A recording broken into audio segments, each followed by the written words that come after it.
Sul secondo altare della navata sinistra è possibile apprezzare il quadro ad olio su tela che raffigura l'incoronazione della Vergine Immacolata, con i santi San Gaetano d'Atiene e Sant'Andrea Avellino, eseguito dal pittore campano Giuseppe Marullo del secolo XVII, esponente del barocco, attivo soprattutto a Napoli.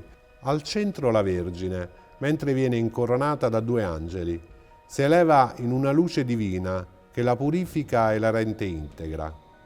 I piedi poggiano sopra una falce di luna per esprimere la sua elevazione spirituale e ultraterrena. Lo sguardo, rivolto verso l'alto, vuol significare il rapporto privilegiato, il dialogo perpetuo che ha instaurato con Dio attraverso la preghiera. Alla sinistra della Vergine, con abito talare nero, è possibile riconoscere San Gaetano d'Atiene.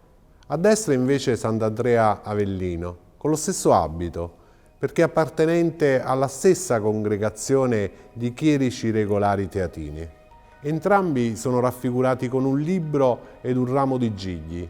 In quest'opera l'attenzione cade sulla profondità del mistero rappresentato.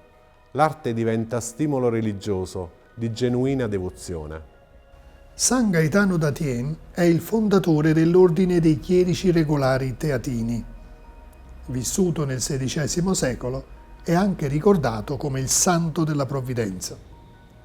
Figlio di una nobile famiglia, dopo aver conseguito la laurea in legge, preferì farsi sacerdote.